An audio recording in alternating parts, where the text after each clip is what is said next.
Welcome again to this seminar organised by the Queer Kinship Network. My name is Charlotte Ross and I am Professor of Italian and Gender Studies at the University of Oxford. And with me is one of my co-directors of the Queer Kinship Network, Silvia Antosa. Good evening, welcome to this seminar, and I'm Silvia Antosa. I teach English literature and culture at the University for Foreigners in Siena. Tonight with me, three of our students, undergraduate students, and I would like to introduce them as Claudio, Simona, and Letizia. Good evening, everyone. Good evening. And they will be with us tonight to participate in the seminar with our guests and also to ask questions in the end, or to share questions that you will be asking by using our questions and live chat on the YouTube channel. And please do not forget to sign up in order to write down your comments. Thank you.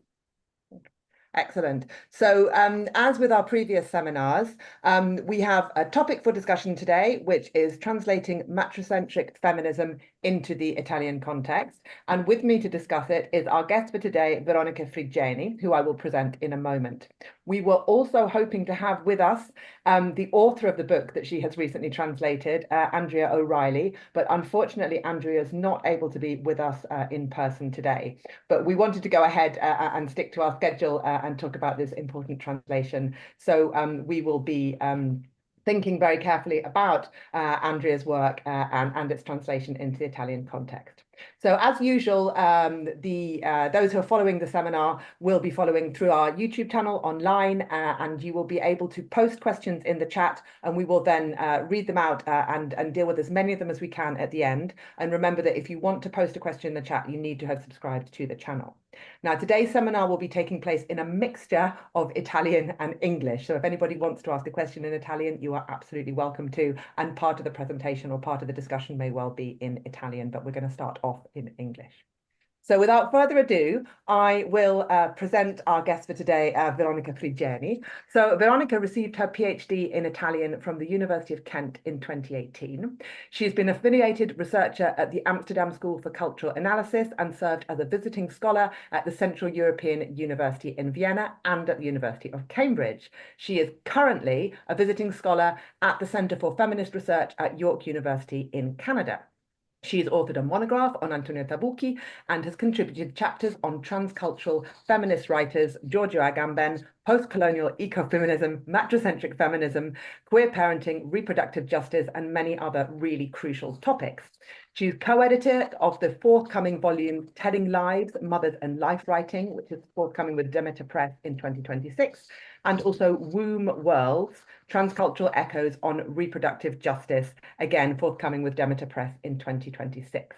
And she is translator of the book we're going to be talking about today, Maternità Femministe, by Andrea O'Reilly, which was published by Prospero in 2025. Andrea O'Reilly, I'm going to present her now in absentia, just in case some of our listeners aren't very familiar with her work. So she is really a very, very important figure in motherhood studies. She's recognized as the founder of some crucial contemporary discourses and the founder of the subfield of maternal theory.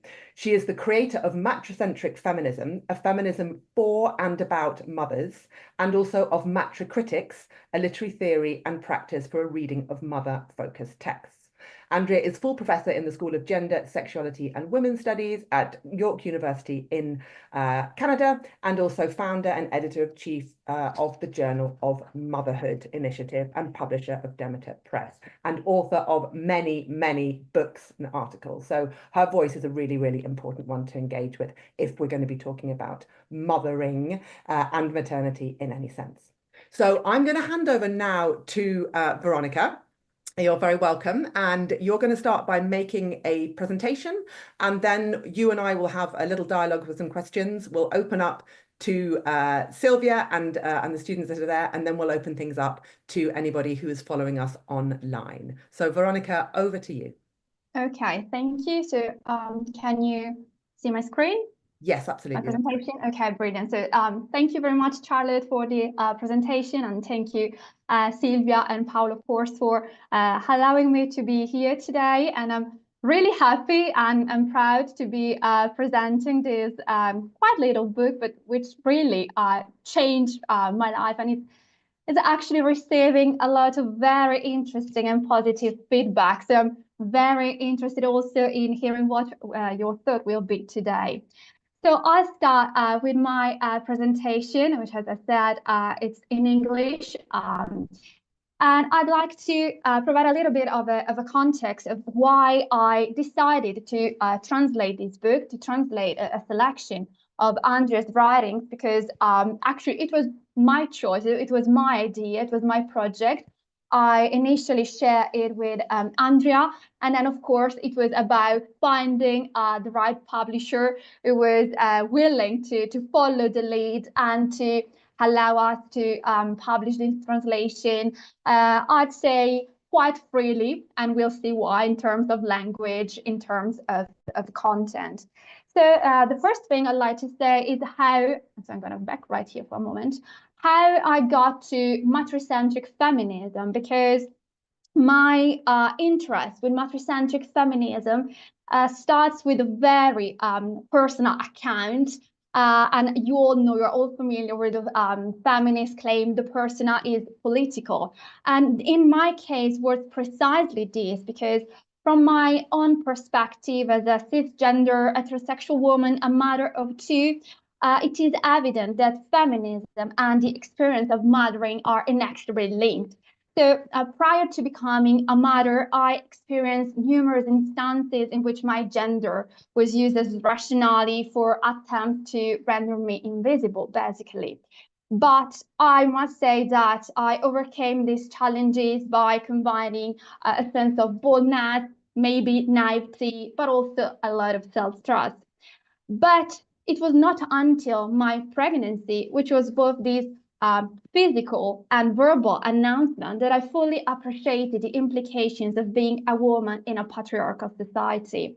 So this awakening was particularly pronounced due to its concomitant celebration and paradoxical constraint, which was manifested as the reverence for the body as this vessel of motherhood. So for the first time, becoming a mother, I was able to discern the complex ways in which societal expectations were exerting pressure on me. So the language surrounding motherhood, the expectations, the directives, all convey these mystical narratives surrounding the womb, the body, and the role of the mother that felt discordant. So I was no longer perceived as an individual, but as a pregnant woman or a prospective mother. And so I was evaluated according to the standards and expectations associated with traditional maternal roles. And as I began to move through mothering, I became aware of how I began to appear to many as this disruptive and challenging figure. And so I began reading, listening, connecting with others who actually share or studies the intersections of mothering and feminism, and discover rich insights from many perspectives within the feminist movement from a transcultural approach. And it became, as I said, clear to me that the complexities and the contradictions I felt were part of a much larger conversation, so one that sought to reframe motherhood and mothering as something that is not only personal, but also political. And so through these exchanges and dialogues, I understood that feminism doesn't just make room for mothers, it grows richer and becomes more complex through maternal perspectives.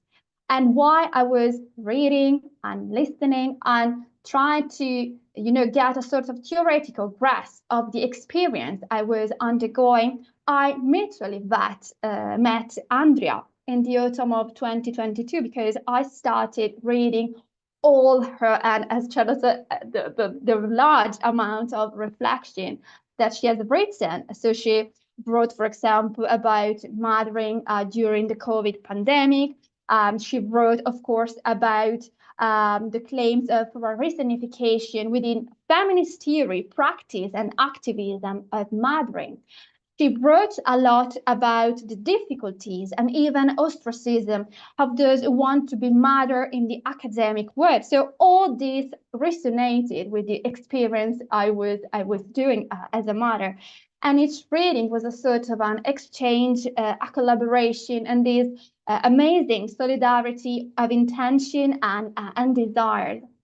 2 years ago, I had the honor of writing a chapter on the possible genealogies of a specific Italian matricentric feminism, which I imagine as this sort of river delta, which was published in the anthology The Mother Wave, edited by Andrea and Fiona Joy Green, and which was published by Demeter Press last September.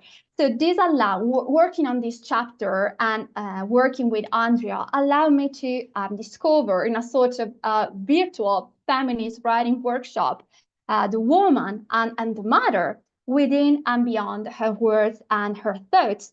So in my dialogue with her, and especially in the effort to open up space of discussions with Italian interlocutors, I realized that translation was a necessary and intimate act of reading, because there are no other Italian translations of Andrea's theories and writings.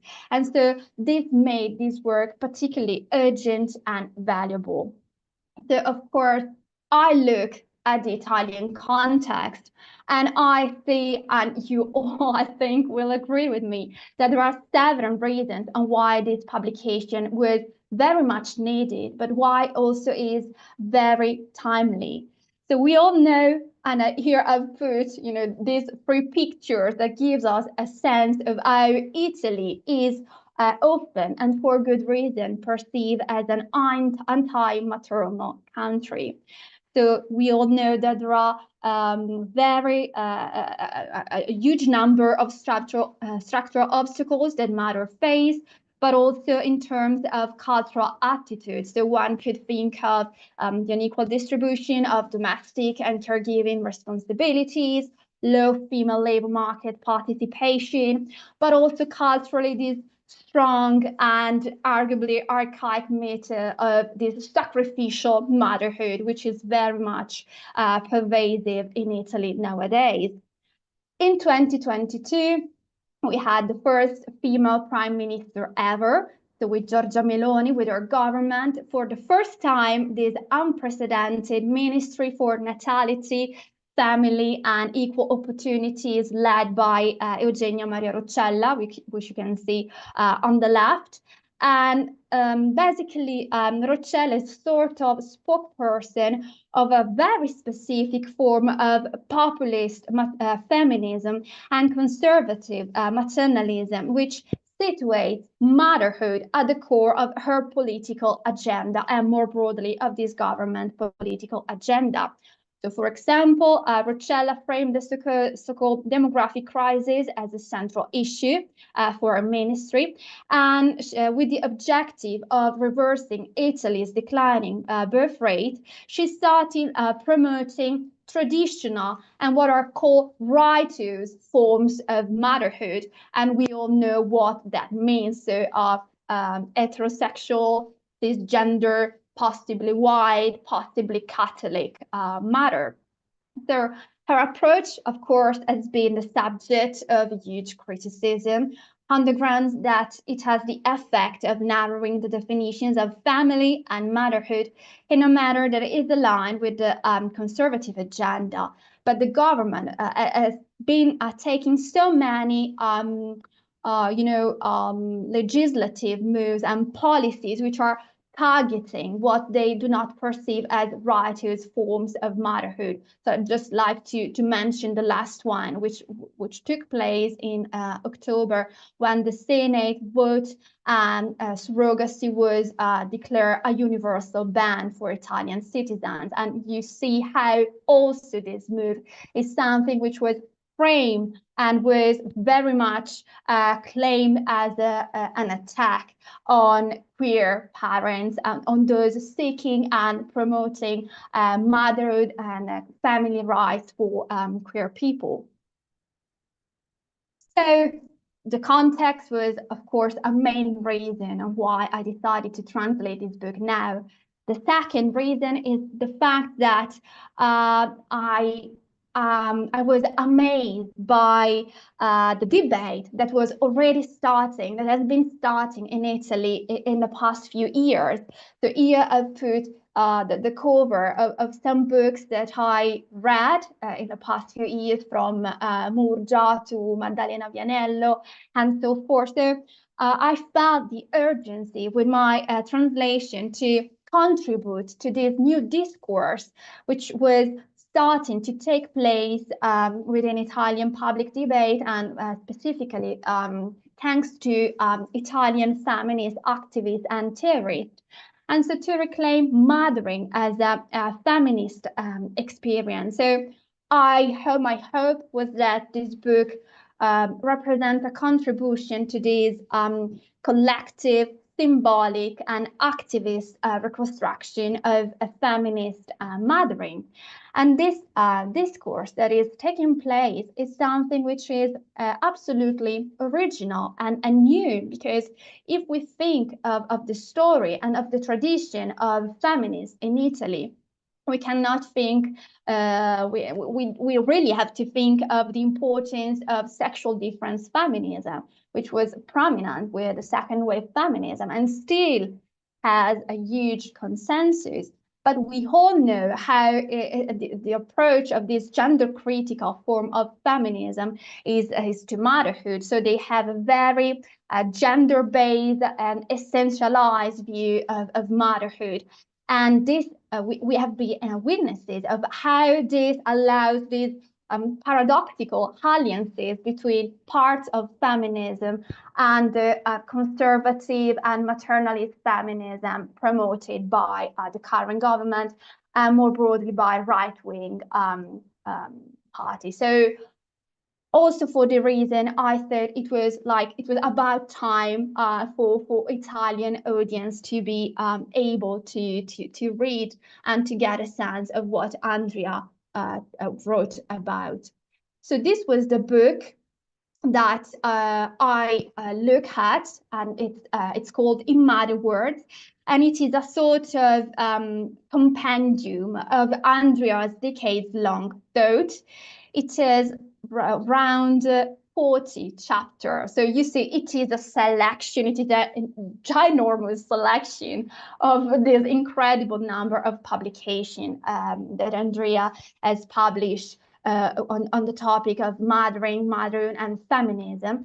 But I decided to base my translation on this because it was like the most recent form of her thought.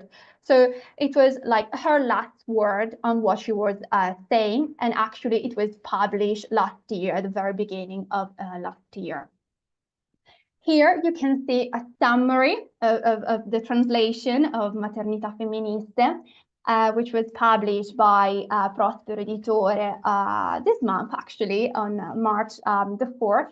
And you see there is an introduction, which I wrote. So I am a translator, but I'm a very present translator. I'm not an invisible presence. So I reclaim my agency by writing the introduction, by selecting which essays I was translating, and also since some of Andrea's original chapters are very, very long and could become very difficult for the Italian reader to follow, I made a selection. So I chose which paragraph to translate. So also in terms of selecting, I was a very visible and present figure. And then the fourth chapter, entitled Madri e Voci, una conversazione con Andrea O'Reilly, was actually based on a semi-structured interview that I had with Andrea last October. So also here, I basically step out of just the role of the translator, and I try to participate more in this dialogue with Andrea, also because this final chapter tried to reposition matricentric feminism in relation to the Italian context. So I prepared questions for her that specifically allow me to have her reflect on the Italian context, and also for the readers, for the audience, to find a deeper resonance with the reality they are currently living in. The first essay, Femminismo matricentrico, is the most comprehensive theorization of the genesis, potentialities, but also challenges of matricentric feminism. And so it is a sort of manifesto of what matricentric feminism is. The second essay and the second chapter was based on the essay entitled Normative Motherhood Regulations, Representations and Reclamations, and examine the concept of normative motherhood and of its most current manifestation, which is that of intensive motherhood, which by imposing this axiom of the good mother is fueled by patriarchal as well as racist and classist codes. The third chapter is based on the essay Empower and Feminist Mothering. And I think this is very crucial because Andrea here makes a very subtle distinction between empowering mothering when it is an experience that is a positive and self-affirming, but just for the individual, and feminist mothering, which on the other hand presupposes a feminist awareness and so a collective dimension. And as I said, the volume concludes with the question I asked Andrea. So I'm not a professional translator. I had some previous editing experience of translations into Italian with a publishing house, with a different publishing house. So also for me, it was very much something new and a sort of a challenge to work on this translation. And as I said, it was pretty much my idea, and I had it almost 2 years ago. So I thought it was necessary for me to get this preparation by engaging with feminist translation theories in preparation for this project. And then when I actually found the publisher, the translation process was very quick because we had the agreement in the summer and I submitted the final proof in December. So you see the translation was actually very, very quick. It took just the autumn, but I thought that the preparation was essential. And so also as I had to find an Italian publisher interested in publishing this book, it took more time. And when I, as I said, immersed myself in these theories on feminist translation, I found very useful for me the book by Castro and Hergen, and I really love this quote that I've put here. So the future of feminism is in the transnational, and the transnational is made through translation. Because actually this created a sort of a bridge with what I was doing before. I was dealing with transcultural Italian authors, in some cases feminist authors, but this sort of gave me a bridge to the project I was about to embark on. And so I really adopted this transcultural perspective, looking at Andrea's text. And so translating her works compelled me to rethink with fresh eyes and with new terminology some of the unconscious assumptions surrounding feminist mothering in my own language and culture. And so here I particularly like, and I put in my preface a definition of feminist translation by Sergio Adamo, who says that translation and feminist translation generates a sort of displacement, which is this kind of estrangement that enables new perspectives. So it allows us to see things as if for the first time. So of course, this translation aligns, I try to align with a constellation of feminist translation practices. And I approach it not just as a merely technical process, but as an ethical and political act.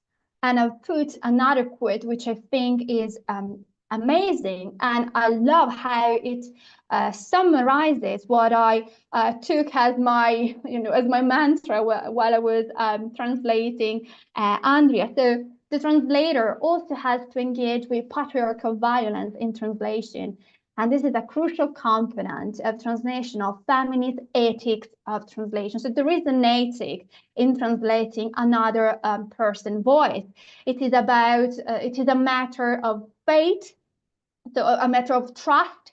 Andrea does not speak Italian, so of course she had to trust me when I start working on the project. And although I did it by myself, so it was not a collective and collaborative translation project. I always involve her in my decision. So, for example, in terms of my linguistic choices, which I'll be explaining in a minute, I made her aware of how I wanted to proceed, and I discussed with her if she thought that was actually a good idea to approach the Italian audience this way. So it was very much about generosity, it was very much about trust. It was very much about not trying to domesticate her voice, but as I said, also not try to make me invisible. So not try to domesticate also my own voice. And this is where the idea of a feminist dialogue, of a feminist solidarity and network really came out. Both on the book, so on the pages that you can read, but also behind, so in how we prepare and work on this project. So I'm gonna move to the main strategies that I use, and here I want to focus on the three main strategies that I use when approaching the translation. So to begin with, I thought it was necessary to facilitate a dialogue between the Anglophone, so Andrea's Anglophone tradition, and Italian feminist tradition. So for example, I retain certain key terms in English, and I provided a translation in brackets. In other cases where the English term carried specific theoretical weight, I integrated the translation into the text while keeping the original English term in parentheses. So this strategy, I hope, maintains this reflective space that bridges cultural and theoretical traditions, so aligning with my broader goal of situating the discourse on mothering within this transnational feminist framework. I translated excerpts from theoretical and narrative texts cited by Andrea, where no Italian version already existed. And these translations were, of course, incorporated into the text also to streamline footnotes and bibliography, and making the reading experience more fluid without compromising fidelity to the content. And what I really like is that the sources that you find in the bibliography are not only those discussed by Andrea, but also some sources were only read by her, not specifically used in the writing, but they really allows us to somehow reconstruct the genesis of her thought on these topics. The second strategy is very controversial. And I must say that the first two publishing houses I got in touch with, they were interested in publishing this book, but they rejected my proposal of using universal female language. So basically their concern was in terms of reader accessibility, but also they thought it was a too dangerous political move. in the book, fortunately with Prospero, I was able to keep my original idea. So I used these politically defiant and disorienting feminine endings over the generic masculine or so-called neutral formulation. And I very much fought for this for two main reasons. First, because we all know, and it is also news of last week, how language and the use of an inclusive or ample language is a very controversial issue in Italy nowadays. So these battles against the use of the schwa or asterisks really tells a lot about how language is informed by patriarchal bias. So for me, it was very important to take a stance on this. And so I really saw the use of the universal feminine as a position in this debate. At the same time, I thought that this aligns with the ethos of Andrea, which very much centers on mother and on the women condition. But, and I'll talk about it later when reading from the book, she conceived this in terms as inclusive and radically subversive. So she fights for keeping using the term mother precisely because she degenders the term mother. So it becomes a verb, it becomes a mothering. So it is no longer informed by this essentialist view that connects a woman with being a mother. And so I thought it was important also to maintain the peculiarity of her position, how we reclaim some terms that already exist in language, but we use them in a revolutionary way. And the first strategy, I already talk a lot about this, but I was a very visible and political translator, so I very much reclaim my presence, not just as I was not a neutral intermediary. Because I really wanted to be an editor of Andrea in positioning her thought in dialogue with Italian context.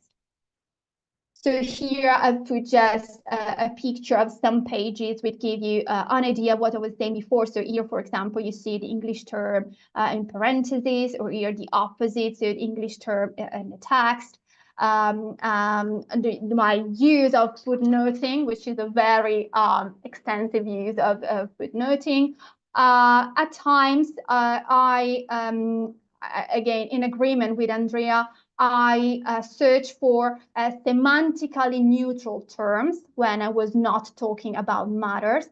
So, for example, here I translated students not as studentesse or as studenti, but as la classe. So searching for some semantically neutral term. And it was also funny because, for example, I had to understand how to translate children. In the majority of cases, I use the female bambine, but in some cases, Andrea did not want to emphasize the gender dimension, so I had to opt for terms like la prole, which was quite unusual for me to think about children, but it was very, very interesting. And last week, I had a presentation of the book at the festival in Milan. And one of the reader told me it was a very, estranging reading experience because I am the mother of a son.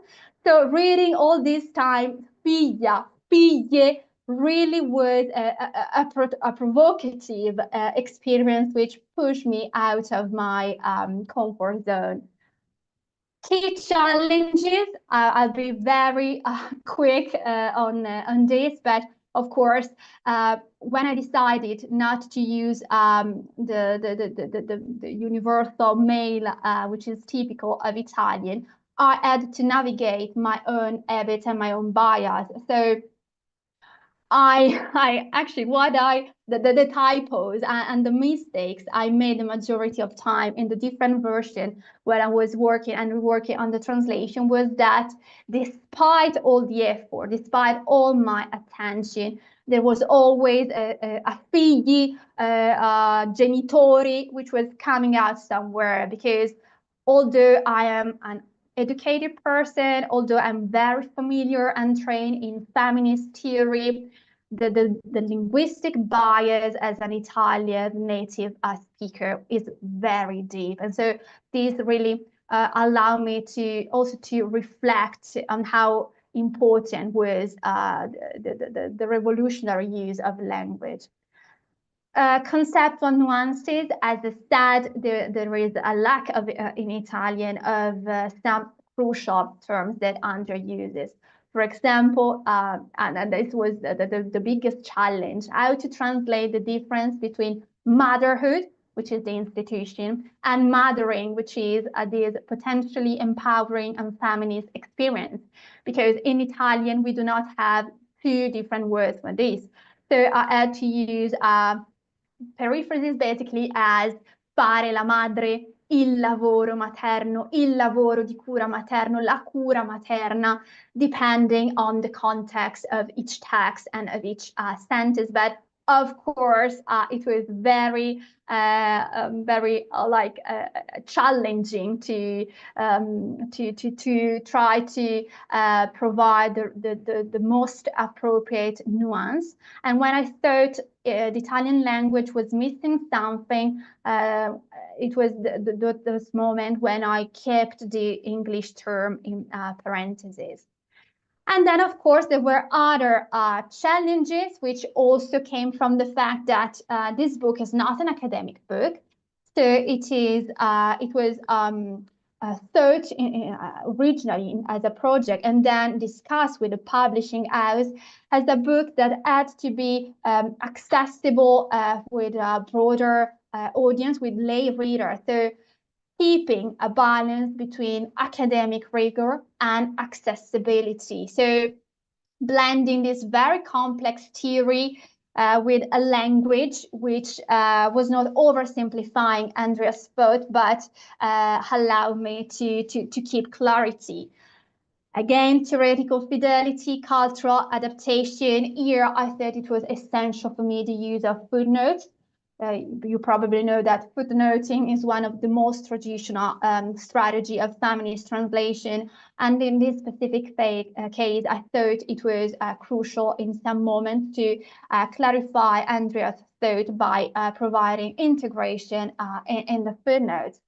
I already talked about the use of extending feminist forms, but of course, I many times also in the preface emphasize how this is an inclusive decision. So it's not reaffirming an essentialist gender view of mothering.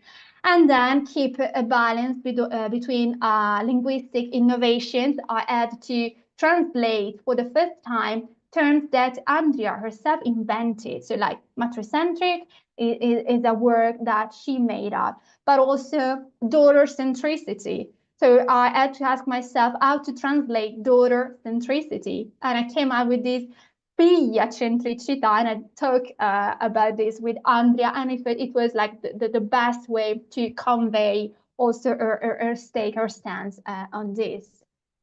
So I wanted to conclude, and this is where my presentation originally ended. I've talked more here, but it was supposed to end here and to start a dialogue with Andrea. And I want to conclude with this quote by Sarah Hamed, because of course something, you know, it's stereotypical, but something gets lost in translation, and that's unavoidable.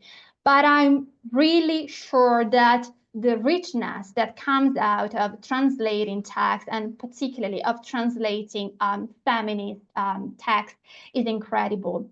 And I realized this when I was interviewing Andrea, and she told me that talking with me about this book made her realize that she got it wrong in entitling her compendium in Mother Works. If she could go back in time, she would change it to conversations on mothering and motherhood, because by talking about translation, by talking about her ideas in relation to the Italian context, it allowed her to realize how feminism, and also matricentric feminism, is a dialogue, it is a conversation.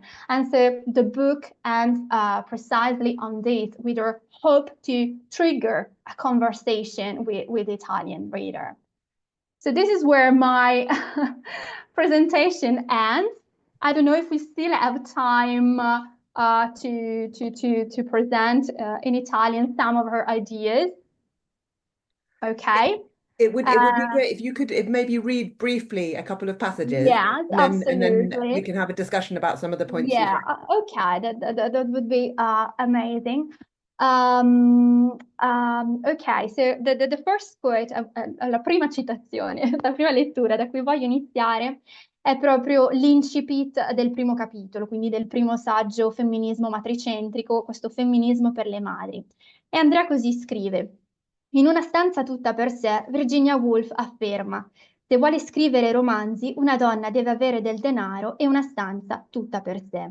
Questa citazione serve a collocare e inquadrare quella che è stata una mia profonda preoccupazione negli ultimi 3 decenni e più, mentre ho cercato di fare femminismo come madre e di praticare la maternità come femminista. Vale a dire, le madri devono avere un femminismo tutto per sé. Quando uso il termine madri, mi riferisco a persone che si impegnano nel lavoro materno, o come teorizzato da Sarah Rudick nella pratica materna. Tale termine non è limitato alle madri biologiche o alle donne cisgender, ma include chiunque faccia del lavoro di cura materna una parte centrale della propria vita. Ecco, questo è l'incipit, e direi che è di una densità concettuale notevole, perché Andrea ci sta già dicendo tantissime cose. Ci sta già dicendo, per esempio, questa distinzione fondamentale che accennavo anche durante la mia presentazione, ovvero questo uso che da un lato rivendica l'uso del termine madre, ma che dall'altro lato diventa un uso inclusivo e sovversivo nel suo essere inclusivo. Lei lo dice chiaramente. Io penso che possa identificarsi, possa essere considerata madre, quindi una figura materna, chiunque faccia del lavoro materno una parte fondamentale, fondamentalmente, della propria progettualità esistenziale, della propria poi quotidianità.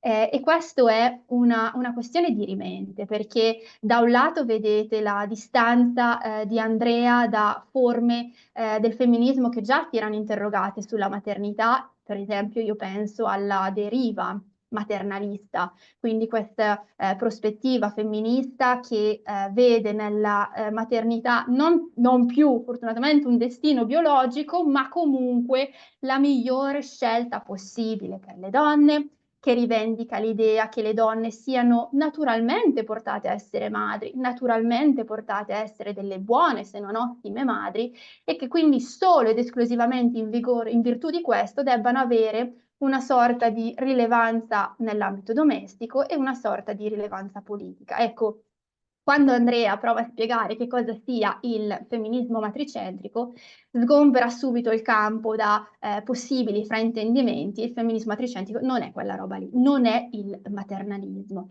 Il femminismo matricentrico invece è un femminismo, quindi come tale nasce da questa consapevolezza di un'oppressione ovviamente di genere, ma che in realtà poi abbraccia una prospettiva intersezionale. Anche qui il pensiero di Andrea non nasce in un vacuum, nasce in un dialogo prima da studentessa, poi da studiosa e da docente, con numerose prospettive femministe.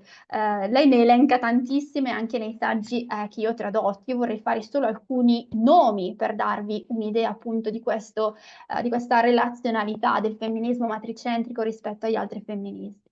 Sicuramente Adrienne Rich, quindi il rifarsi al suo testo Nato di donne, come dicevo prima, la distinzione tra maternità come istituto, come istituzione, e maternità come esperienza è fondamentale.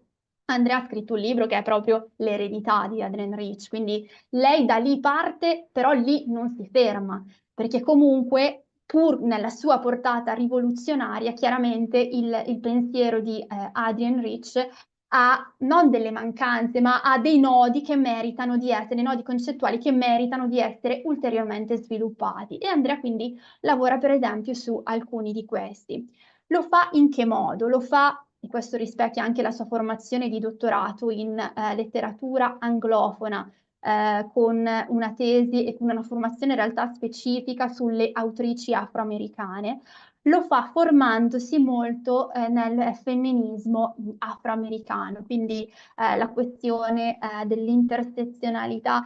Lei cita spesso e volentieri Patricia Hill Collins, quindi il fatto che appunto abbia appreso da questo femminismo l'importanza di guardare all'esperienza vissuta, quindi l'importanza di guardare alla mothering e non solo all'istituzione, l'importanza di avere un approccio intersezionale e poi sempre dal femminismo afroamericano l'importanza di guardare concretamente a quali possono essere le pratiche matricentriche, perché chiaramente è una realtà che ci pone di fronte a una quotidianità del fare la madre molto diversa da quella del femminismo mainstream occidentale. Quindi pensiamo alle pratiche di maternità comunitaria, alle pratiche di allomaternità, che sono insite nella tradizione del femminismo afroamericano e che quindi Andrea molto spesso porta ad esempio nel presentare questa sua proposta del femminismo matricentrico. Un'altra teorica che è citata anche nel brano che vi ho appena letto è sicuramente Sarah Ruddick e anche qui è uno delle premesse teoriche per Andrea. Quando io sto parlando di madre, di maternità, io non sto pensando a un'identità, io sto pensando a una pratica. Quindi spesso abbiamo discusso anche di questo. La madre non è tanto un'identità, ma è una posizione del soggetto e questa posizionalità nasce proprio da una pratica, da quel maternal thinking di cui parla Ruddick e questo, come già aveva appunto fatto Ruddick in modo peraltro molto provocatorio, consente di andare oltre una connotazione di genere rispetto alla maternità, rispetto al fare la madre, perché nel momento in cui diventa un lavoro che appunto può essere svolto pressoché da chiunque. Su questo mi ricollega un altro pezzettino che vorrei leggervi brevemente. Allora, io sostengo e sospetto che la maggior parte delle madri sia d'accordo, che anche la maternità debba essere compresa in termini di teoria intersezionale. La categoria di madre è distinta dalla categoria di donna. Molti dei problemi che le madri devono affrontare, sociali, economici, politici, culturali e psicologici, sono specifici del loro lavoro e della loro identità di madri. Le madri, in altre parole, non vivono semplicemente come donne, ma come donne madri, così come le donne nere non vivono semplicemente come donne, ma come donne razzializzate. Inoltre, l'oppressione e la resistenza delle madri sotto il patriarcato sono modellate dalla loro posizionalità materna, proprio come l'oppressione e la resistenza delle donne nere sono modellate dalla loro identità razziale. Ecco, qui vorrei fare due precisazioni che chiariscono quanto sia cristallino il pensiero di Andrea e quindi questa sua proposta di femminismo matricentrico. Guardare alla maternità come categoria intersezionale, vi dicevo, ci consente di scollegarlo dalla dimensione di genere. Cosa vuol dire? Vuol dire cadere in quel pericoloso crinale avvertito soprattutto da qualcuno per cui si va nuovamente a tacere la questione femminile. No, e questo Andrea lo dice chiaramente, nel momento in cui è una donna, chi si identifica come donna, a essere anche madre, chiaramente porterà con sé un surplus di oppressione o magari un surplus di privilegio, questo a seconda poi delle condizioni, legato sia al suo essere madre che al suo essere donna. Quindi pensare alla maternità come una categoria intersezionale, quindi con questo suo fascio di privilegi e di oppressioni, non significa eclissare poi la problematicità dell'oppressione di genere, ma significa chiaramente porle in relazione da un lato e dall'altro lato, come vi dicevo, attuare questo movimento di degendering della maternità stessa. Una seconda questione legata a questo, un secondo aspetto, è il fatto che pensare alla maternità come dimensione intersezionale significa rivendicare, qui Andrea lo dice, come la maternità sia sicuramente una dimensione importante, spesso fondamentale di chi è madre, e io da madre mi ci sono ritrovata tantissimo, e però non è totalizzante.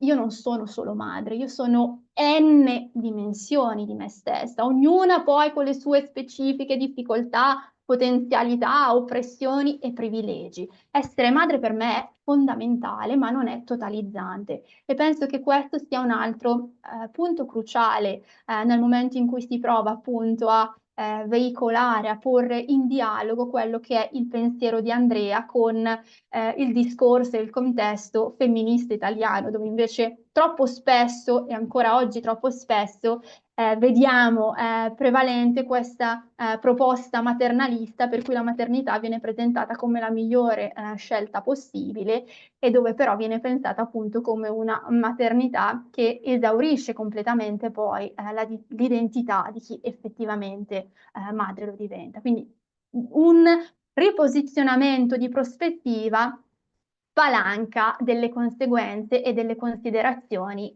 secondo me, straordinarie. Collegato a questo, A questo punto no, Veronica, se posso parlo ti vorrei tantissimo. interrompere un attimo per iniziare un dibattito, Assolutamente. perché sicuramente ci saranno diverse domande che noi vorremmo farti, ma anche chi ci ascolta vorrebbe fare. Io non lo so, ti volevo ringraziare da questa presentazione molto interessante, quindi hai spiegato in maniera molto dettagliata come la procedura, come ti sei avvicinata a questo testo, al pensiero di Andrea O'Reilly. E poi le complicazioni, le sfide per quanto riguarda la traduzione da una lingua all'altra, da un contesto culturale femminista, ideologico Esatto. all'altro. E poi ci hai fornito anche qualche dettaglio su questioni, come dire, calde che ci sono rispetto a queste problematiche. Io ti farei, non so, un paio di domande. Un po' in inglese e un po' in italiano, Ok, anche per via delle sfide della terminologia. ok. So we're starting with the idea of the difference between motherhood, the institution, and mothering, the practice, and the idea that Andrea has of maternity and the figure as a mother as a doing, not a being. So here we're very much in the territory of Judith Butler, for example, and the idea that Mhm. identities are Performativity. practices Yes. and they are performative and they are not essential parts of who we are. And that's part of Andrea's thought that I find incredibly helpful. And you have underlined, rightly so, the dimension of intersectionality in Andrea's thought, which I absolutely agree with you. This is an important element to introduce into debates in Italy that would go at least some way to start to deconstruct the rather monolithic mainstream normative and maternalist category of the mother that is just so all-powerful within Italian culture still today. So there is certainly this idea that we should be looking at the practice of mothering and the experience of doing mothering from an intersectional perspective. You yourself, you've worked on queer parenting. Andrea certainly talks about the important ways in which queer people have been sort of reworking ideas around mothering. But I'm wondering, just in light of some of the decisions that you made around translation and in terms of just the gendered weight of the word madre and the word maternità, Mhm. how does this matricentric feminism speak to or be in dialogue with? Because dialogue is something which is very interesting here, dialogue between people, between cultures, between theoretical perspectives, experiencings. So how do these theories of matricentric feminism enter into dialogue with debates on queer parenting? You've talked about the figure of the allo mother briefly. What about non-binary parents? What about, what's the difference between potential non-essentialist ideas of queer mothering that could come out of Andrew's Ok. thought and queer parenting, how might these kinds of perspectives be in dialogue, in your view? Okay, well, there is a huge dialogue. I just start by saying that there is a paragraph of the first chapter, which is entitled Queerizzare la maternità. So for Andrea is one of the most important points, that to, as I said, to have this very broad understanding of mothering as a practice. And she precisely looks at, for example, at queer parents as much as she looks, for example, at Afro-American mothers. And there she finds some models, some examples of what she is meaning by feminist mothering, by this new idea of reclaiming mothering as empowering, as collective form of activism. So yes, the idea of building a dialogue is crucial to her, because on the one hand, she finds, as I said, a model, because for her, mothering is not so much about, and queer mothering is not so much about sexual or gender identity. Well, that matter a lot, of course, but queer motherhood is more about queer practices, queer relational geometries, I'd say, so queer kinship forms. So she talks a lot about this. She loves how in many cases these queer kinship experiences somehow suggest a possible way to realize a feminist and matricentric mothering. But I also very much appreciate your concern and your point on language, because actually this is one of the things that struggle Andrea the most. And in one preface to the second edition of her anthology on matricentric feminism in 2021, she included in this preface a paragraph, which I then included in the book, where she specifically clarifies why, on the one hand, she's keeping the term mother. Why, basically? So to put it in very simple terms, because the institution of motherhood is so oppressive, so pervasive, that it's not comparable to an institution of fatherhood or of parenthood. So she says, when I'm thinking about the theory and the experience of feminist mothering in relation to patriarchal and normative institution, I think it is crucial to keep the term mother. And in English, it's easier because it's not gender. Of course, in Italian, it becomes gender, but I specify it in the preface and I underline it in the preface. It's not to be understood in gender terms. So we have to understand it with this little asterisk that reminds us every time that we are talking about a non-gender, a degender practice. So she added to define herself. On the one hand, she said it's very important in my theory to keep the term mother, but also, and there is a passage in the book on this, she says, for example, in other cases, in other situations, so thinking of medical term, of medical documents, of legal documents, of course, we should be allowed to define ourselves the way that suits us the most. So, for example, there she encouraged the use of parent or of father, of whatever one might like, because she thinks that in that case, of course, it becomes a matter of counting, of being politically visible, of reclaiming, intimate rights. So she makes this distinction. In theory, I'm talking about mother, and I want to reclaim my use of mother as inclusive, as revolutionary in a way. But I also think that in other realms, we should be open to other linguistic solutions. Yes. No, just in relation to that, I mean, I do agree with you that it seems to me politically important to be able to use the term mother in a way that distinguishes it from, in a queerer way, in a way that doesn't have all of the baggage of the patriarchal institution of motherhood as it has been traditionally defined and reinforced. And so that does seem to me an important thing to do. But I wanted to just kind of make a link in the spirit of the desire for dialogue.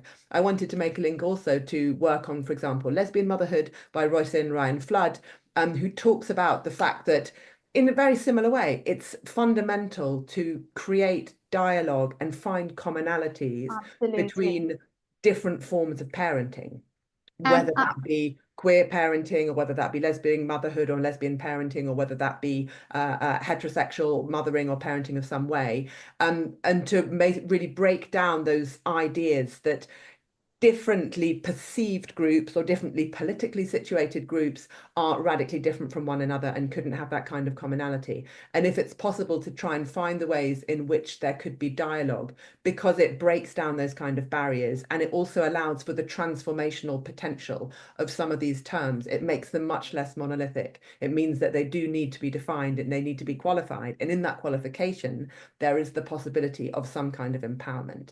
But all of this, obviously, we know it's still happening within a patriarchal, larger patriarchal discursive context, which doesn't make it easy.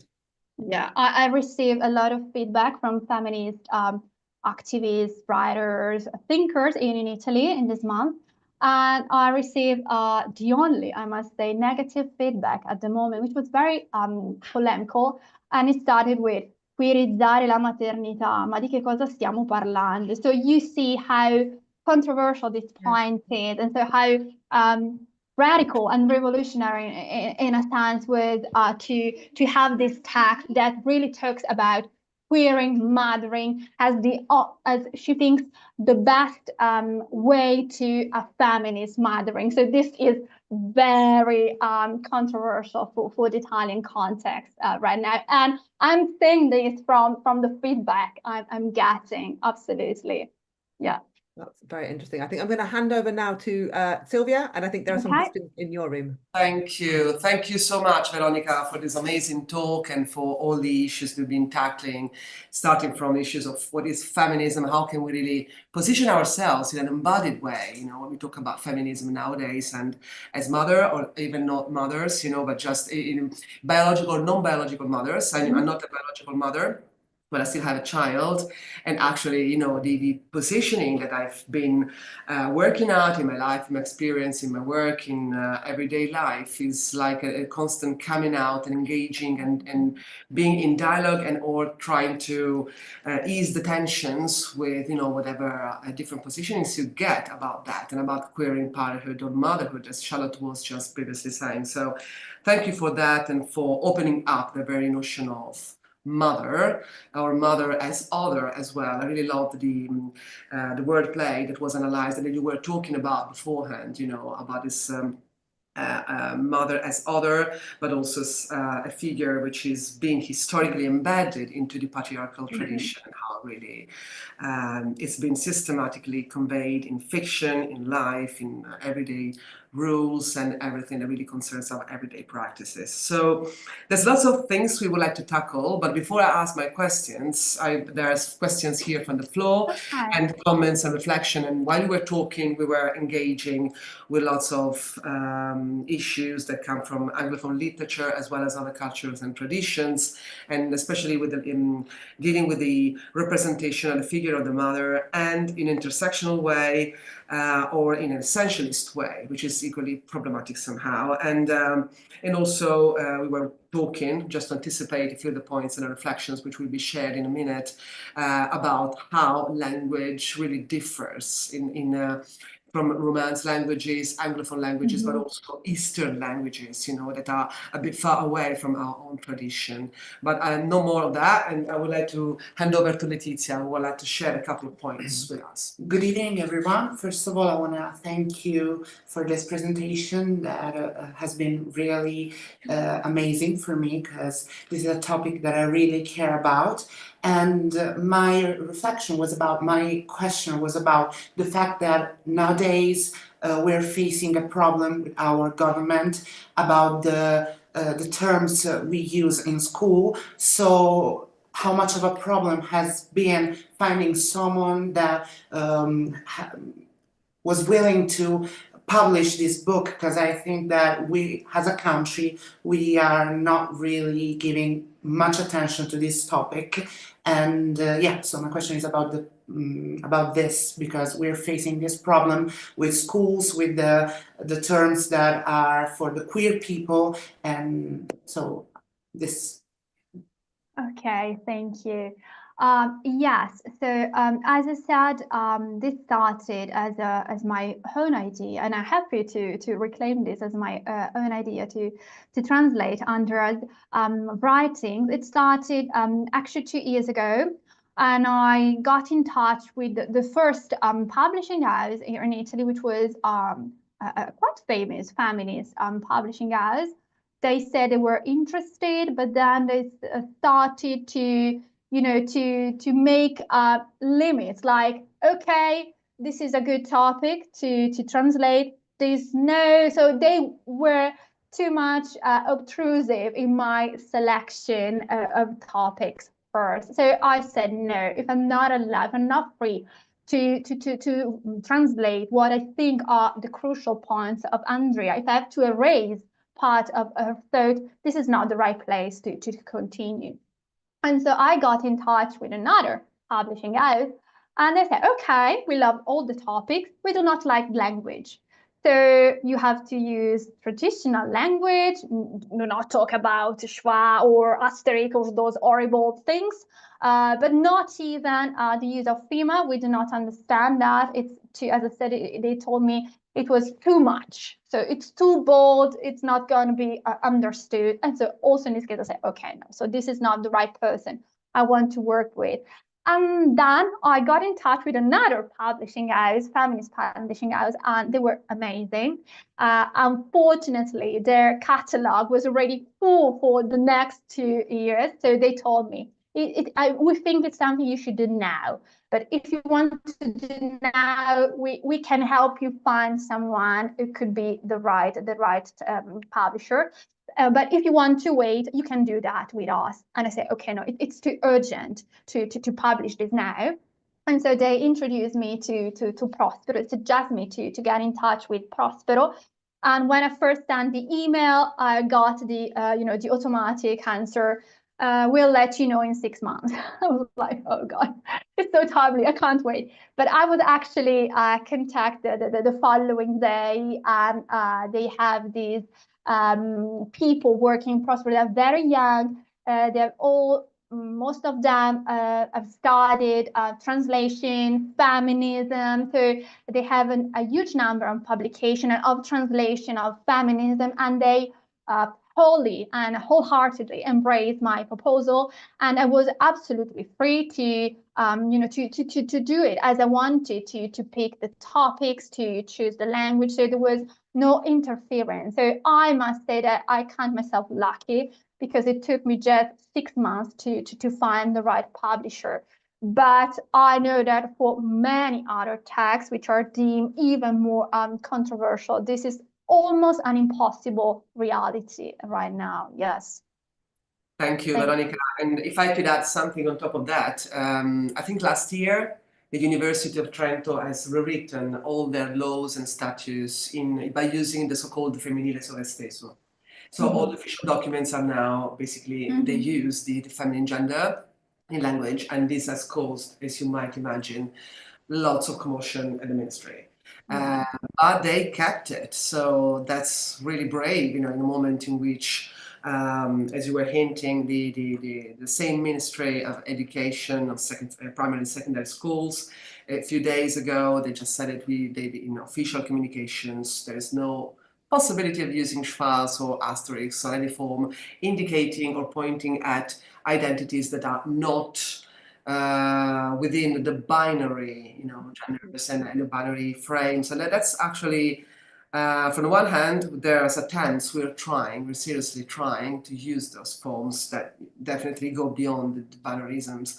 On the other, however, and also I guess that the adoption of the femminile sovresteso, it's a big challenge within this context, because of course it really subverts from within the patriarchal assumptions of the maschile sovresteso. So it's one way really of trying to point out the faults and the limits of a misrepresentation of at least 50% of the population, if not more, especially nowadays that we can't really talk about the genders anymore. We don't want to. We actually want to open up discourse, and we want to have the possibility of identifying ourselves that we want and to translate by using the strategies that we want to identify in order to open up the book and the themes that it conveys. So thank you for that.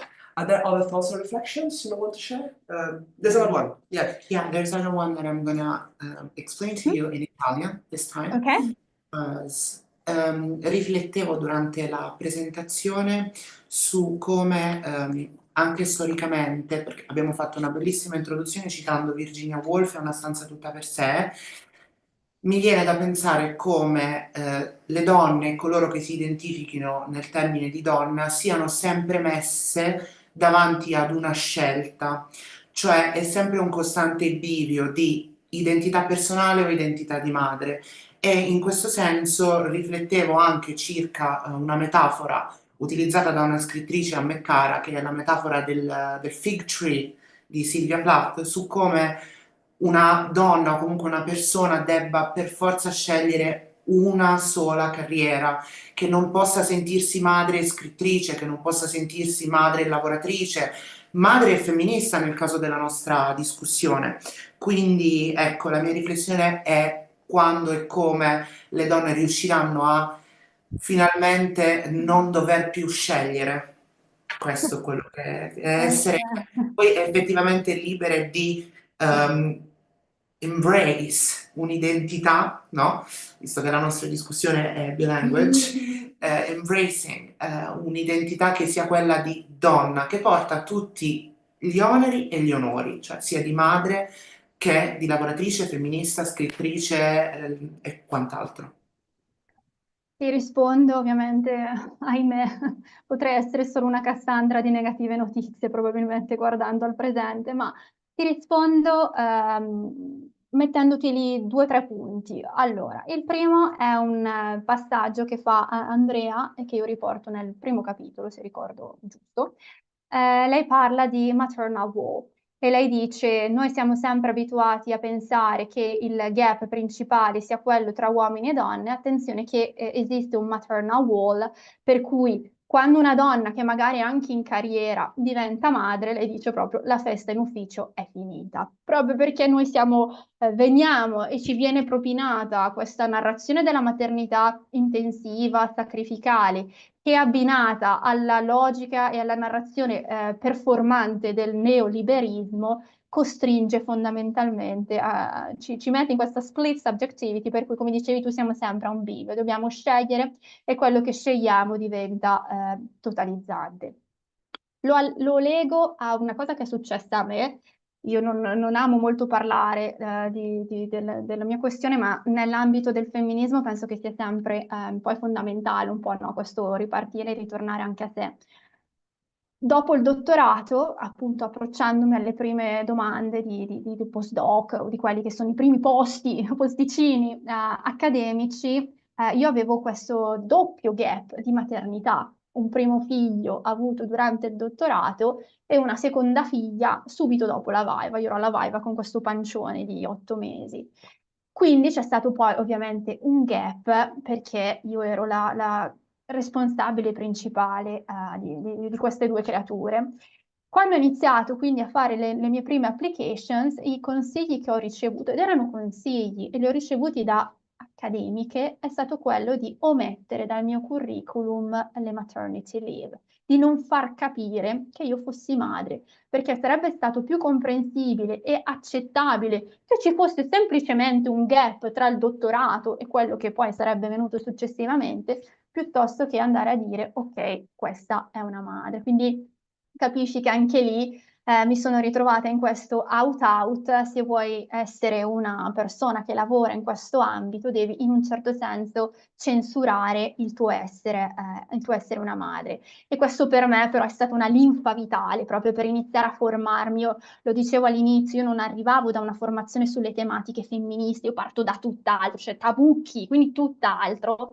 Però è stato il mio personale, il mio vissuto concreto che mi ha fatto talmente arrabbiare, e anche lì questa è una tematica di cui Andrea parla molto spesso, l'importanza della rabbia materna quando diventa una rabbia però generativa, quindi una rabbia che non si fossilizza ma che diventa creativa, che diventa collettiva. È stato poi un po' quello che è stato il motore del mio percorso di avvicinamento al femminismo matricentrico a questa stessa traduzione. L'ultimo punto che volevo mettere è un punto a cui io tengo particolarmente. Questo ovviamente è un libro su un femminismo per le madri, delle madri. Non stiamo creando nessuna gerarchia tra chi madre lo è e lo vuole essere e chi madre non lo è e non lo vuole essere. Questa è una cosa di cui si fa molta fatica, secondo me, anche qui a parlarne in Italia, perché e qui io penso allo straordinario lavoro di Luna Adigas, con cui peraltro sono in contatto. L'idea anche lì di andare a decostruire questo immaginario su chi è childless o vuole essere child free è fondamentale. E io dico sempre, fortunatamente esistono delle prospettive teoriche che ci possono aiutare. Io lavoro tantissimo con la reproductive justice, per dire, come framework teorico. E quindi il fatto che il diritto, la rivendicazione e il diritto a essere madre viaggi di pari passo con il diritto a non essere madre, secondo me è fondamentale ed è qualcosa che purtroppo in Italia è diffuso poco, è capito e praticato dopo, no? Quindi le battaglie femministe vanno un po' a chiudersi in compartimenti stagni, chi combatte per l'aborto, chi combatte per la genitorialità qui, e spesso, soprattutto da alcune prospettive, c'è una chiusura, un'incapacità a riconoscere come in realtà stiamo tutti combattendo la stessa battaglia fondamentalmente, come le questioni riproduttive, le questioni legate appunto alla intimate citizenship, per rifarvi a una formula abbastanza comprensibile, sono trasversali, per cui appunto è un libro, è un femminismo pensato per le madri, ma che nel proporre la maternità come categoria intersezionale ci sta dicendo che dialoga anche appunto con chi madre non lo vuole essere, ha scelto di non esserlo, non ha potuto esserlo per n motivi. Quindi questa è un'altra precisazione che ci tenevo veramente tantissimo a fare. Qui ti ringrazio, non ho risposto alla tua domanda, è ahimè impossibile, però ecco, ti ho messo lì qualche spunto per riflettere su questa tua domanda, questo tuo pensiero. Grazie. Grazie mille Veronica. Io avrei una domanda legata alla traduzione. Sì. Mi è piaciuto molto quando hai parlato proprio di questo Reclaiming the Agency of the Translator, no? Che si pone proprio un pochino in contraddizione, diciamo, con quella che era invece una linea anni 90 della Lawrence Venuti in poi, insomma, che invece, come ricordavi, parlava, ecco, di questa invisibilità del traduttore, che insomma, tra l'altro, come dire, soprattutto per gli studi femministi e queer diventa molto complicata, perché chiaramente è fondamentale invece un posizionamento che, se non esplicitato, comunque attraversa il testo, no? È recentemente analizzato una traduzione di Jack Halberstam, la prima in Italia, insomma, nel 2010, tradotta, quindi l'introduzione di uno dei testi in cui la stessa categoria di genere veniva in qualche modo decostruita, quindi parliamo di female masculinities ovviamente, no? E poi anche temporalità queer, eccetera, tradotto però da una traduttrice che chiaramente ha un posizionamento molto dal femminismo della differenza. È chiaro che è impossibile in questo caso, no, anche ipotizzare una neutralità o invisibilità di chi traduce, per il semplice fatto che evidentemente c'è una linearizzazione ideologica di posizionamento, insomma, più o meno condivisibile, che però ha in qualche modo, per utilizzare sempre i termini della teoria e della traduzione, tradito le intenzioni del testo, no? Perché chiaramente sia nella traduzione sia poi nella stessa decostruzione delle categorie utilizzate in questo testo, è chiaro che in italiano è arrivato tutt'altro. E questo poi chiaramente sappiamo bene che tipo di impatto le traduzioni, soprattutto di questi primi testi, hanno poi, no? Sia nel contesto discorsivo italofono, ma sia poi nelle successive produzioni critiche, contestuali, eccetera. Quindi in qualche modo questo, per cui ti chiedo, diciamo, matricentric feminism, no? Però maternità femministe. Qual è il passaggio? What's the key? Quali le spie- che chiaramente è una sfida, quindi insomma mi rendo conto che lì c'è stata sicuramente una scelta operata, quindi in maniera molto, come dire, semplice e lineare, alla luce di tutto ciò che ovviamente ci viene Assolutamente. ultimamente illustrato. Ma insomma, questa è una curiosità che sin da quando abbiamo preparato la locandina ho detto questa è la prima domanda che devo fare alla nostra ospite, poi in realtà è l'ultima, Sì, no, ma hai... la poniamo. No, ma hai perfettamente ragione. Allora, anzitutto rispetto, ok, allora, io rivendico, come vi dicevo, questa mia forte presenza, anche perché nel mio caso è stata sia un ruolo di traduzione, ma come vi dicevo anche di selezione e anche di co-creazione in un certo senso, perché l'ultimo capitolo nasce proprio come intervista, come conversazione. Penso però che nel rivendicare questa mia presenza, questa mia visibilità, io abbia cercato di essere il più onesta e trasparente possibile nel chiarire quale fosse il mio posizionamento. Per cui io subito nell'introduzione mi presento fondamentalmente, vado a indicare quali sono le categorie, le dimensioni che più o meno mi qualificano, mi caratterizzano rispetto al progetto che io sto proponendo. E penso che questo appunto sia fondamentale per evitare fraintendimenti che troppo spesso nelle traduzioni, come dicevi giustamente, nelle traduzioni italiane poi si sono creati e poi ci vogliono anni, se non decenni, per andare a recuperare il terreno e il tempo perso.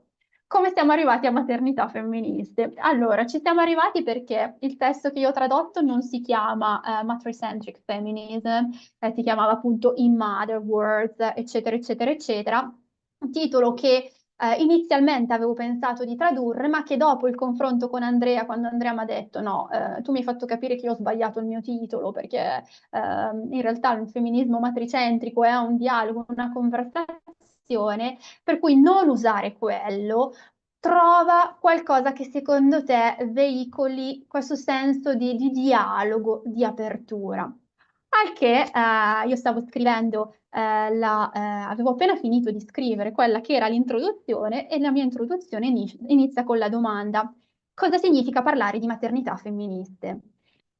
Non so perché, mi era nata così, mi era nata al plurale, proprio per questa idea di non proporre una visione monolitica, ma proporre una visione di apertura, di generosità, di inclusività. E mi piaceva che ci fosse questa corrispondenza col fatto che io stessi usando due plurali femminili da un punto di vista linguistico per parlare appunto di questa dimensione inclusiva in senso teorico. Per cui mi sono detta, sai che c'è Andrea? Io lo chiamo così. Lei è entusiasta di questa proposta, la mando all'editore. Inizialmente l'editore mi dice, ok, ma è prassi nella collana in cui uscirà avere anche un piccolo sottotitolo. Voi vedete che il titolo è inquadrato tra queste due sbarre orizzontali, loro di solito prevedono anche un piccolo sottotitolo sotto. Hai qualche giorno per pensarci, poi andiamo in stampa. Inizio a pensare, oh, non me ne veniva una.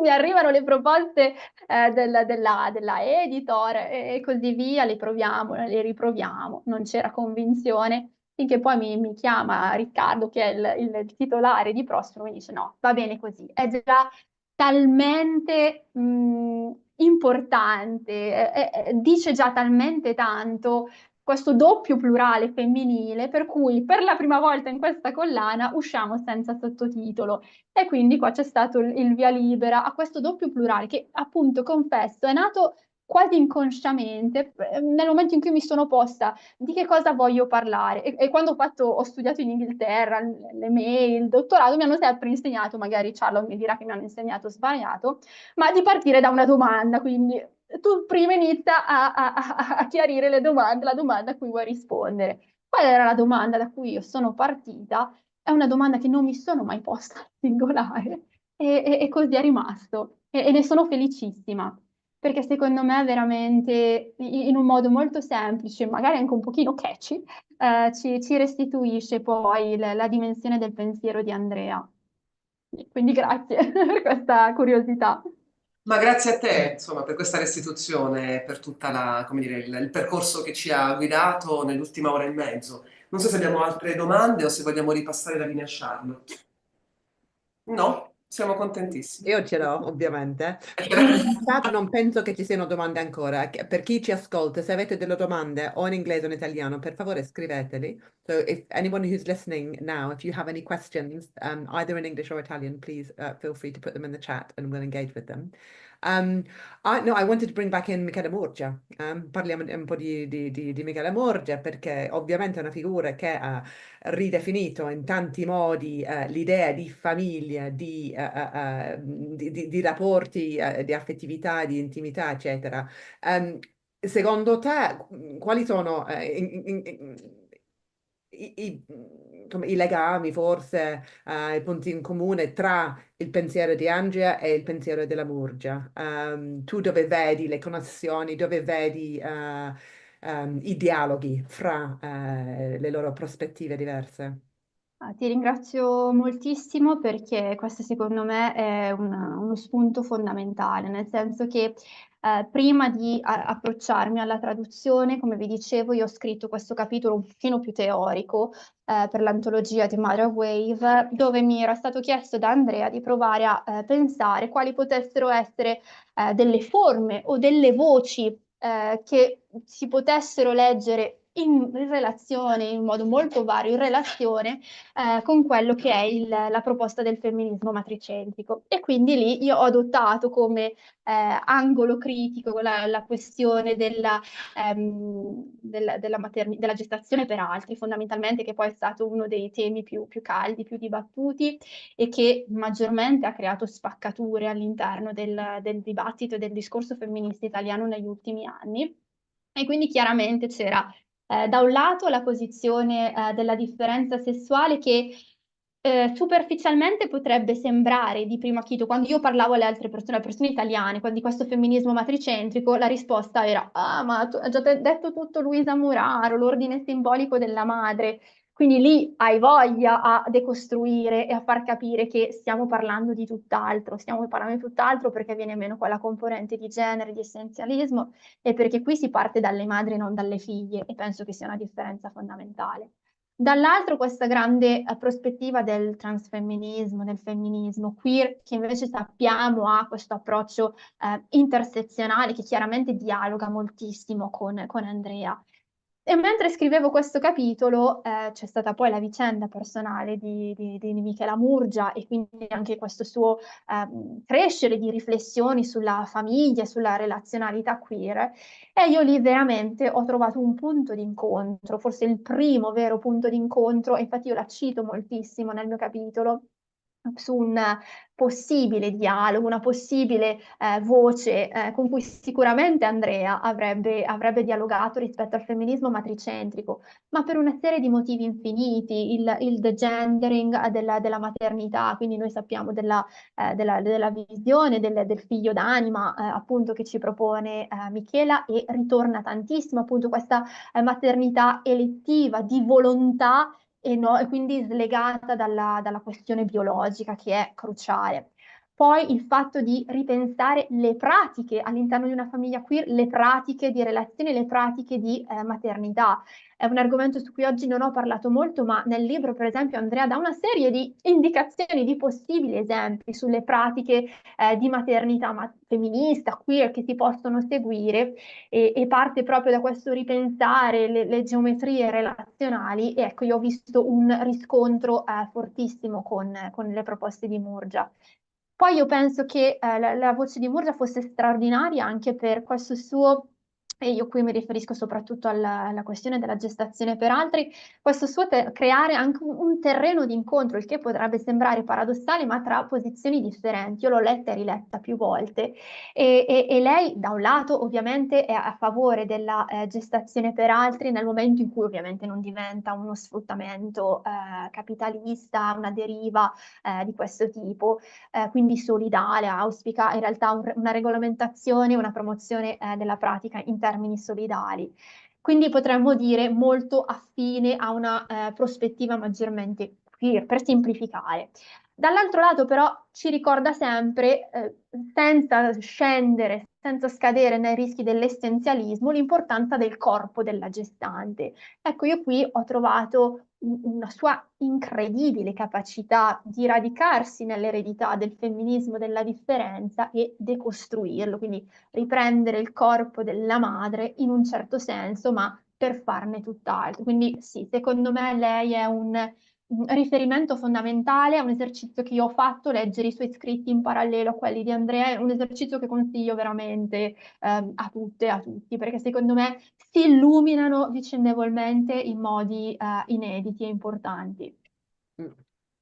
Grazie, secondo me tutto quello che hai detto oggi e soprattutto le ultime riflessioni ci dimostrano quanto lavoro c'è ancora da fare. Questo è solo l'inizio di un nuovo capitolo, di una serie di riflessioni più queer, più aperte, più un po' strutturaliste se vogliamo, su cosa potrebbe significare la figura della madre, oppure la pratica di fare la madre, oppure mm, la genitorialità ridefinita al di fuori delle categorie normative tradizionali. Penso che Esatto. ci sia una domanda nella chat. Silvia. Esatto, che leggo io, di Ramona Onnis. Ciao Ramona, buonasera e grazie per esserti collegata e per la domanda. Allora, scrive Ramona, ciao a tutti, io avrei una domanda osservazione in effetti, premetto che non sono ancora riuscita a leggere il libro, quindi scusate eventuali interpretazioni, come adesso siamo qui.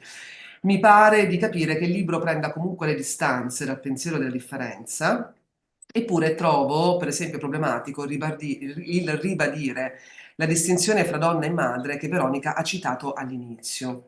E pertanto è pertinente parlare di due categorie e ribadirne la distinzione? Questa è la domanda. Allora, nel senso, questa è una questione fondamentale. Allora, come vi dicevo, è uno poi dei punti che sono costati maggiormente a fatica, credo, al pensiero di Andrea e su cui io a mia volta mi interrogo, nel senso che il libro lo dice, è una sfida a essere preso e problematizzato, e essere messo in discussione. Non fornisce risposte, vuole fornire domande e penso che questa sia una promessa importante. Anche lì io credo che da un lato, questa distinzione tra la maternità e la dimensione di genere sia fondamentale proprio per quella dinamica di inclusività da un lato e per come la maternità viene intesa, quindi come una pratica che poi può essere variamente relazionata, condizionata da quella che è l'identità di genere, ma che non esiste una corrispondenza biunivoca. Questo è dirompente, sicuramente, e è dirompente anche nel contesto italiano in modo notevole. Dall'altro lato, penso sia sempre interessante tenere equalmente il pensiero su questa rivendicazione della centralità del termine e quindi della categoria di madre. E questa è una cosa su cui io lo ammetto, mi interrogo molto. Mi interrogo perché ho, per esempio, lo dico, l'esempio di un padre, di mio marito, vedo una sua paternità femminista sotto molti punti di vista. Quindi io mi interrogo, mi arrovello, ma lui si sentirebbe, accetterebbe mai questa definizione di madre che viene proposta dal femminismo matricentrico? Quali sono i limiti che questa definizione ha? Secondo me ci sono effettivamente, poi si arriva ad un certo punto a un limite, ma è un limite che anche qui io vedo come poroso, non come qualcosa che confina, ma come qualcosa che apre anche qui un dialogo con qualcos'altro, perché penso che il discorso di Andrea debba andare di pari passo con un ripensare la paternità, cioè lei ripensa la dimensione più tradizionalmente femminile, perché la maternità è tradizionalmente empiricamente associata poi al femminile. ma allo stesso tempo un discorso fondamentale va fatto sulla decostruzione della mascolinità patriarcale e della paternità patriarcale, di cui anche di questo pochissimo in realtà si parla. Quindi io penso alle lotte che dovremmo fare per avere appunto il congedo di paternità paritetico. È un'inezia, è una prima cosa, ma che chiaramente ci fa capire come questo discorso arriva fino a un certo punto, ma poi da qualcos'altro rispetto a qualcos'altro deve mettersi in dialogo. Non dico sostenuto, ma deve trovare discorsi complici anche in altre prospettive. Quindi non so se rispondo esattamente alla domanda, alla considerazione di Ramona, però ecco, condivido il fatto che ci siano delle criticità, ma in un certo senso sono anche delle provocazioni volute e penso che questo amplifichi l'effetto dirompente nel contesto italiano, ma lo renda ancora più necessario dal mio punto di vista.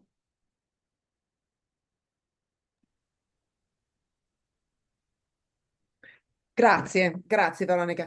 Temo che purtroppo il tempo si è scaduto per questo incontro. Hai sollevato tutta una serie di questioni, di temi che sono fondamentali, sono molto importanti oggigiorno più che mai. Ci sono questi dibattiti in corso sia nel mondo anglofono sia in Italia. E siamo molto contenti di aver ospitato questa discussione per iniziare a riflettere al modo in cui le teorie, riflessioni sulla la figura della madre, la maternità e la genitorialità stiano ancora in sviluppo.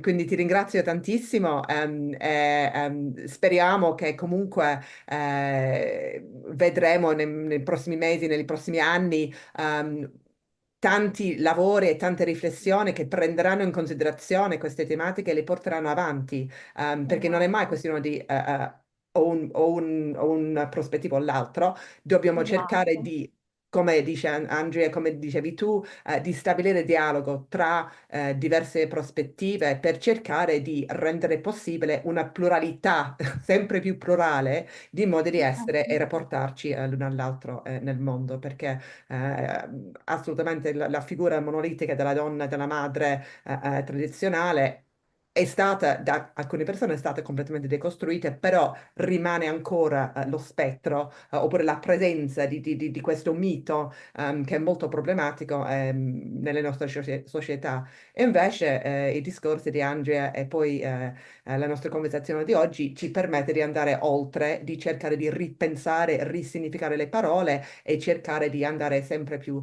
verso una pluralità. Quindi ti ringrazio ancora. A Eh, voi. thank Grazie you. mille anche da parte nostra e ringrazio anche Grazie, grazie per, insomma, la partecipazione. E, Veronica, grazie infinite, quindi insomma consigliamo A chiaramente la voi. lettura della Sì, traduzione, il libro di Andrea O'Reilly. assolutamente. E, e- Anzi, chi dovesse leggere, chi avesse piacere di leggerlo, contattatemi, fatemi appunto avere un vostro feedback rispetto a quello che troverete nel testo. Io ringrazio tutte e ringrazio tutti veramente. e al prossimo Thank seminario. you to everyone who's listening. We will publish on our website shortly details of our next seminar. And if you'd like to be kept updated of our activities, do please sign up to receive to be put on our mailing list. Thank you. Bye. Bye bye, thank you.